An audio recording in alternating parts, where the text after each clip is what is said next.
रात के 2 बजे मूसलाधार बारिश के बीच राकेश अपनी कार को एक पहाड़ी की सड़क पर दौड़ाए जा रहा था।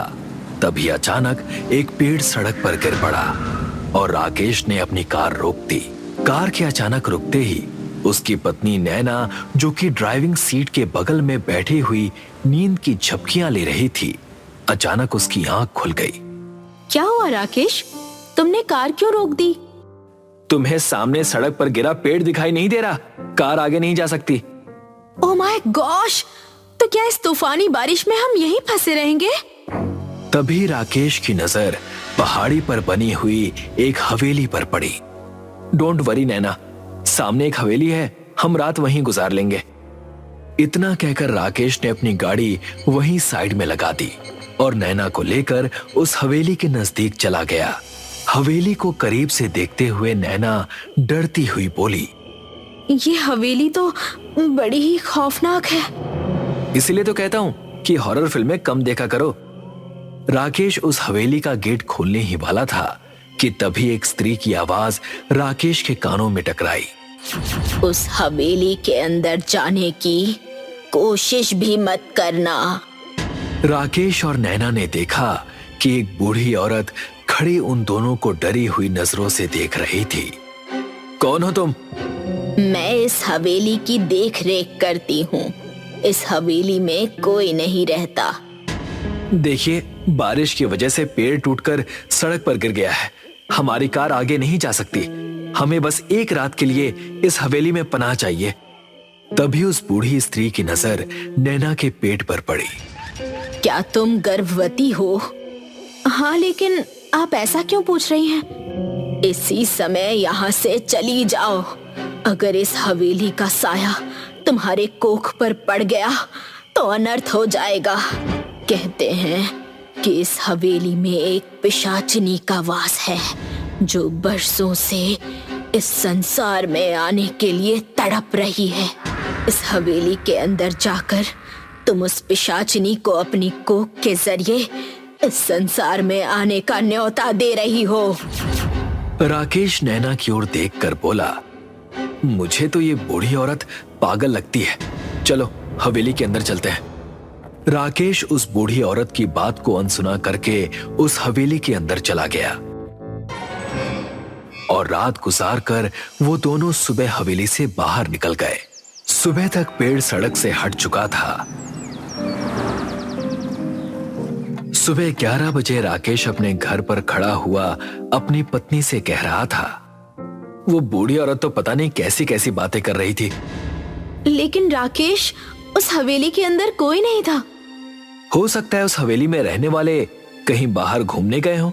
तुम अब ज्यादा मत सोचो और अपने होने वाले बच्चे पर ध्यान दो। मैं ऑफिस जा रहा हूं, शाम तक आ जाऊंगा।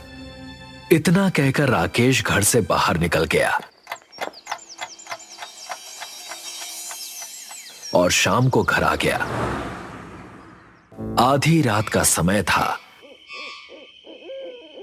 राकेश गहरी नींद में सो रहा था कि तभी उसकी आंख नैना की दर्द भरी चीख सुनकर खुल गई।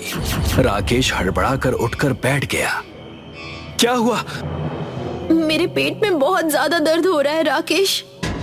राकेश की नजर जैसे ही नैना के पेट पर पड़ी तो उसकी आंखें दहशत से फटी की फटी रह गई। उसने देखा कि नैना का पेट काफी बड़ा हो चुका था।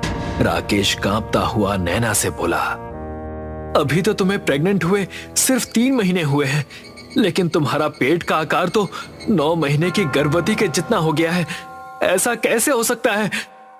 राकेश ने इतना कहा ही था कि तभी नैना का पेट फट गया और एक बच्ची नैना के पेट से उछलकर बाहर आकर राकेश को घूरने लगी।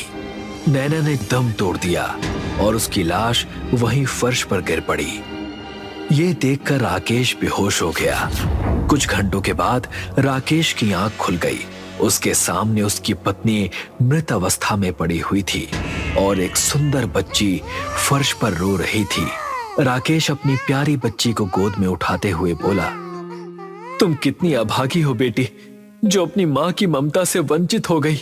अब मेरा तुम्हारे अलावा इस दुनिया में कोई नहीं है। तुम मेरी आकांक्षा हो। राकेश ने रोते हुए उस प्यारी बच्ची का नाम आकांक्षा रखा। अगले दिन राकेश ने नम आंखों से नैना का अंतिम संस्कार कर दिया।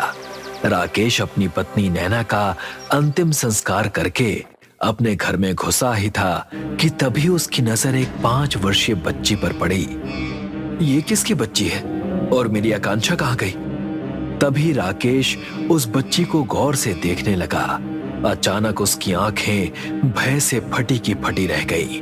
वो कांपता हुआ अपने आप से बोला, ये तो आकांक्षा ही है, लेकिन ये एक दिन में इतनी बड़ी कैसे हो गई? इसको इतना बड़ा होने में कम से कम 5 वर्ष का समय लगना चाहिए था। इसका मतलब है वो बूढ़ी औरत सही कह रही थी। राकेश ने इतना कहा ही था कि तभी 5 वर्षीय आकांक्षा राकेश को घूरने लगी। अचानक उसकी आंखों की पुतलियां बिल्कुल सफेद हो गई। अगले ही पल एक तेज हवा का झोंका राकेश के शरीर से टकराया और उसका मांस उसके शरीर से गायब हो गया और वो कंकाल बनकर जमीन पर गिर पड़ा। आकांक्षा तुरंत बेहोश हो गई। अगली सुबह जब उसकी आंख खुली तो वो 20 वर्ष की हो चुकी थी। वो राकेश के कंकाल के पास आकर बोली, मुझे माफ कर दो पिताजी, लेकिन ऐसा करना जरूरी था। अगर मैं ऐसा नहीं करती तो मेरा राज खुल जाता, जो कि मेरे लिए खतरनाक होता। आकांक्षा ने अपने पिता के कंकाल को घर के पीछे दफना दिया। इस घटना के 1 महीने बाद दोपहर के 2 बजे भयंकर वर्षा के बीच राकेश के पड़ोस में रहने वाला अशोक एक पेड़ के नीचे खड़ा हुआ था। वो गुस्से में अपने आप से बोला, पहाड़ी इलाकों में रहने की सबसे बड़ी प्रॉब्लम यही होती है कि बिना बताए वर्षा शुरू हो जाती है।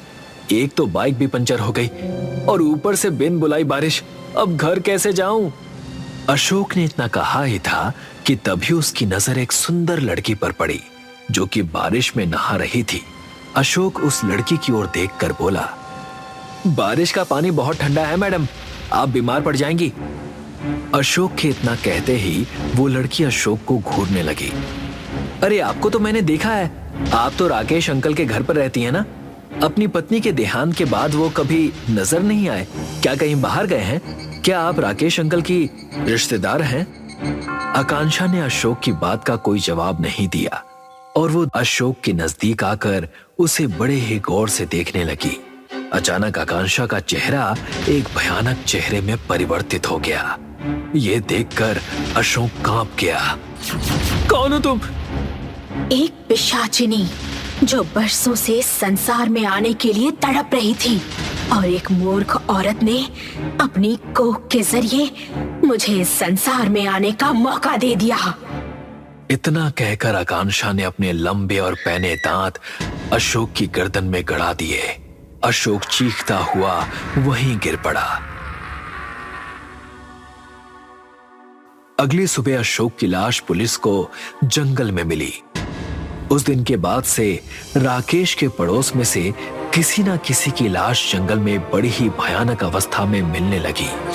मोहल्ले में हो रही रहस्यमयी हत्याओं से सचेत करने के लिए राकेश के पड़ोसी सुखिया चाचा ने मोहल्ले में लोगों की एक मीटिंग बुलाई और उनकी ओर देखकर बोले, आप सभी जानते हैं कि हमारे मोहल्ले में किस तरह से नौजवान लोगों की लाशें रहस्यमयी तरीके से जंगल में मिल रही हैं। तभी एक व्यक्ति सुखिया चाचा से बोला, और पुलिस भी कुछ नहीं कर पा रही। मुझे तो उस लड़की पर शक है जो राकेश के घर पर रह रही है। जब से वो लड़की इस मोहल्ले में आई है तब से इस तरह की अनहोनी घटनाएं घट रही हैं और तब से राकेश भी यहाँ नजर नहीं आया है। तभी राहुल नाम का युवक सुखिया चाचा की ओर देखकर बोला, चाचा लगता है आप आकांक्षा के बारे में बात कर रहे हैं। हाँ, मैं उसी के बारे में बात कर रहा हूँ। आपको शर्म आनी चाहिए चाचा, आकांक्षा एक बहुत ही अच्छी लड़की है।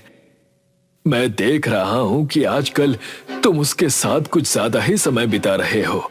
मेरी सलाह मानो तो उस लड़की से दोस्ती तोड़ दो, नहीं तो तुम भी बेमौत मारे जाओगे। मुझे तो लगता है वो लड़की एक पिशाचिनी है। सुखिया चाचा की बात सुनकर राहुल क्रोधित होकर वहां से सीधे आकांक्षा के घर पर चला गया। राहुल को देखकर आकांक्षा खुश हो गई, क्योंकि कुछ दिनों पहले आकांक्षा और राहुल की दोस्ती हुई थी और आकांक्षा राहुल से प्रेम करने लगी थी। आकांक्षा राहुल की ओर देखकर बोली, क्या हुआ राहुल, तुम्हारे चेहरे पर गुस्सा क्यों झलक रहा है? राहुल सारी घटना बताते हुए आकांक्षा से बोला, सब तुम्हारे बारे में उल्टा सीधा बोलते हैं, जो मुझे बिल्कुल भी अच्छा नहीं लगता। अचानक आकांक्षा के चेहरे पर क्रोध झलकने लगा। मैं तुमसे प्यार करता हूं और तुमसे शादी करना चाहता हूं। हम इस मोहल्ले को ही छोड़कर कहीं दूर चले जाते हैं। राहुल की बात सुनकर आकांक्षा ने कुछ सोचते हुए कहा, प्रेम तो मैं भी तुमसे करती हूँ राहुल, और तुम्हारे बगैर रह नहीं सकती। मैं एक जगह जानती हूँ जहाँ पर हम दोनों को कोई भी डिस्टर्ब नहीं करेगा। चलो मेरे साथ। कि तभी सुखिया चाचा की नजर उन दोनों पर पड़ी। राहुल, मैं अभी भी कहता हूँ, इस डायन को छोड़ दे, नहीं तो तू भी मारा जाएगा। बकवास बंद करो। बकवास नहीं कर रहा। जब से तुम इस मोहल्ले में आई हो, तब से लोग बेमौत मारे जा रहे हैं और तब से राकेश भी गायब है। तुम कौन हो, कहां से आई हो, किसी को नहीं पता, लेकिन मेरा दिल कहता है कि तुम एक पिशाचनी हो। राहुल आकांक्षा से कहता है, इनकी बात मत सुनो आकांक्षा, चलो यहां से। आकांक्षा क्रोधित होकर उस मोहल्ले से निकलकर राहुल को उसी हवेली के अंदर ले आई जिस हवेली में राकेश और उसकी पत्नी नैना ने रात गुजारी थी। राहुल उस हवेली को गौर से देखने लगा। ये हवेली तो काफी वीरान है, यहाँ पर कोई रहता नहीं है क्या? मगर आकांक्षा के कानों में सुखिया चाचा के शब्द गूंज रहे थे। उसे अंदर ही अंदर काफी गुस्सा आ रहा था। सच तो ये था कि आकांक्षा आधी इंसान और आधी पिशाचनी थी। आकांक्षा के बदलते हुए चेहरे को देखकर राहुल को ना जाने क्यों खौफ सा महसूस होने लगा। तुम्हारे चेहरे को क्या हो रहा है? तभी आकांक्षा क्रोध भरी नजरों से राहुल की ओर देखने लगी। सोचा था कि तुमसे विवाह करके इंसानों की तरह जिंदगी बिताऊंगी, लेकिन ये दुनिया वाले हमें साथ रहने ही नहीं देंगे। क्यों ना मैं तुम्हें मार दूं और पिशाचनी बनकर ही इस संसार में रहूं, क्योंकि यही मेरी हकीकत है। ये सुनकर राहुल बुरी तरह से डर गया। ये क्या कह रही हो तुम? सही कह रही हूँ, मैं आधी इंसान और आधी पिशाचनी हूँ राहुल। क्या अभी भी तुम मुझसे शादी करना चाहते हो? अगर तुम पूरी पिशाचनी भी होती ना आकांक्षा, मैं तब भी तुमसे ही शादी करता। राहुल की बात सुनकर आकांक्षा का क्रोध खत्म हो गया। राहुल, मैं अभी इस समय आधी इंसान और आधी पिशाचनी हूँ, लेकिन कल का कुछ भी पता नहीं। हो सकता है कि मेरे ऊपर पिशाचनी पूरी तरह हावी हो जाए और मैं तुम्हें मार दूं, और मैं तुम्हें मारना नहीं चाहती। तो तुम कहना क्या चाहती हो? मैंने ही अपने पिता को मारा था और गांव में जितने भी नव युवक मरे उन सभी को मैंने मारा, लेकिन मैं तुम्हें कोई नुकसान नहीं पहुंचाना चाहती। इससे पहले कि मैं तुम्हें कोई नुकसान पहुंचाऊं, मैं अपने आप को ही खत्म कर देती हूँ। इतना कहकर आकांक्षा का चेहरा भयानक हो गया और उसने अपने पैने दांत अपने हाथ में गड़ा दिए। उसके ऐसा करते ही उसके शरीर में आग लग गई और कुछ ही देर में राख बनकर बिखर गई। राहुल नम आंखों से उस हवेली से बाहर निकल आया। रात के तकरीबन 11 बजे थे। चारों तरफ घना जंगल, घनघोर अंधेरा और कोहरा छाया हुआ था। दूर दूर तक कोई नहीं था, लेकिन ये शख्स जिसका नाम नवीन था, तुम्बाड़ में हस्तर के मंदिर के सामने खड़ा था। वही मंदिर जिसके बारे में आप आज तक सुनते आए हैं। हस्तर एक ऐसा देवता है जिसने अपनी ही माँ की मूर्ति की देवी का सारा खजाना हथिया लिया था। देवताओं ने उसको खत्म करने का निश्चय कर लिया था, लेकिन उसकी माँ पूर्ति की देवी ने उसको बचा लिया। लेकिन ये तय हुआ था कि हस्तर को कभी देवताओं की तरह नहीं पूजा जाएगा। बाद में तुम्बाड़ के लोगों ने अपने लालच के लिए यहाँ हस्तर का मंदिर बनवाया। हस्तर ने खुश होकर अपना सारा खजाना इस मंदिर के अंदर ही कहीं रख छोड़ा था, लेकिन गांव वाले उस तक पहुंचते उससे पहले ही देवताओं ने गांव के लोगों पर कहर बरसाया और इसको शापित कर दिया। उसके बाद जो भी इस मंदिर के अंदर जाता वो वापस नहीं आता था। तभी से इसके अंदर लोगों ने जाना छोड़ दिया और ये वीरान हो गया। ये सब पता होने के बावजूद नवीन आखिर इस मंदिर के सामने क्यों खड़ा था? पैसा, सिर्फ पैसे की वजह से ही आज प्रिया मुझसे दूर है। आज इस मंदिर से अमीर बनकर ही बाहर आऊंगा। वो मंदिर के दरवाजे की तरफ बढ़ गया। दरवाजा काफी बड़ा और भारी था। उसने खोलने के लिए जोर लगाया और दरवाजा खुलते ही कई सारे चमगादड़ बाहर की तरफ उड़ गए। अब वो मध्यम कदमों से आगे बढ़ने लगा। जमीन पर जगह जगह मानव कंकाल के अंश पड़े थे। उसके पैरों से कभी इंसानी खोपड़ी तो कभी किसी और पार्ट की हड्डी टकराती, फिर भी वो हिम्मत करके आगे बढ़ता जा रहा था।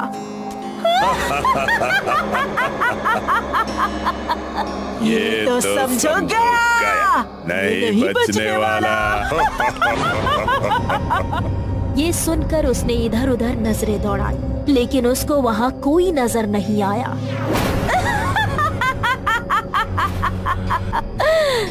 यहाँ आओ नवीन, सुनकर वो चौंक पड़ा। फिर उसने एक कदम उसी आवाज की तरफ बढ़ाए और सामने देखा तो उसकी आंखें खुली की खुली रह गई। एक बेहद खूबसूरत लड़की, या फिर ये कहा जाए कि बहुत ही खूबसूरत देवी भड़कीले कपड़े पहने हुए सामने खड़ी उसको देखकर मुस्कुरा रही थी। नवीन की हिम्मत न हुई कि वो उसके करीब जाए। रुक क्यों गए नवीन? मेरे पास आओ, तुम्हें जो भी चाहिए वो तुम्हें जरूर मिलेगा। उसने नवीन की तरफ हाथ उठाया और अपनी बंद मुट्ठी खोली। उसमें रखा सोने का एक चमकता हुआ सिक्का देखकर नवीन की आंखें फट गई। देवी एक ही सेकंड में उसके करीब आ गई और उसने उसको कस के गले लगा लिया। नवीन के हाथ उसके बर्फ सी ठंडी कमर पर चल रहे थे और वो मदहोश हुआ जा रहा था। उसने मुस्कुराते हुए नवीन के कान में कुछ बुदबुदाया और कब नवीन की आंखें बंद हुई उसे पता ही नहीं चला।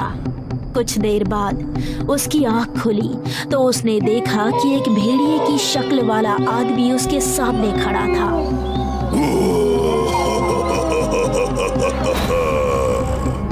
नवीन की हिम्मत टूट गई। उसने एक कदम पीछे ही लिया था कि उस भेड़िए मानव ने उसको कंधे से पकड़ लिया और उसको घसीटने लगा। खून बह रहा था। अब नवीन को लगा ही था कि उसका आखिरी समय आ चुका है। तभी उस भेड़िए मानव ने उसको एक जगह लाकर पटक दिया। नवीन ने देखा तो वो हस्तर की मूर्ति के सामने था। उसने अपने हाथ जोड़े और बोला, हस्तर देव, मैं जिंदगी भर आपका भक्त बनकर रहूंगा। सिर्फ आप ही मेरे भगवान होंगे। कृपया मुझे अपने छिपे खजाने का रास्ता बताइए। फिर उसको याद आया, हस्तर की मूर्ति के सामने इस सिक्के को रखकर इस पर चाकू से हमला करना। उसने सिक्के को जमीन पर रखा और फिर उस पर चाकू गाड़ दिया और उस सिक्के के नीचे की जमीन फट पड़ी। वहाँ एक गड्ढा सा बन गया और उस गड्ढे के अंदर सोने चांदी के गहने जगमगा रहे थे। एक आलीशान कोठी रात के अंधेरे में किसी महल के जैसे जगमगा रही थी। तभी उसके चारों दोस्त नील, निक्की, रोहित और स्नेहा उसके पास पहुंचे। यार नवीन, तेरी तो किस्मत एकदम से पलट गई। ऐसा कौन सा खजाना हाथ लग गया तेरे? नवीन के ठीक पीछे वही देवी खड़ी थी जिसको नवीन के अलावा कोई नहीं देख सकता था। सब तुम बाहर से लाया हूँ, लेकिन तुम लोगों को मुझ पे भरोसा नहीं था ना।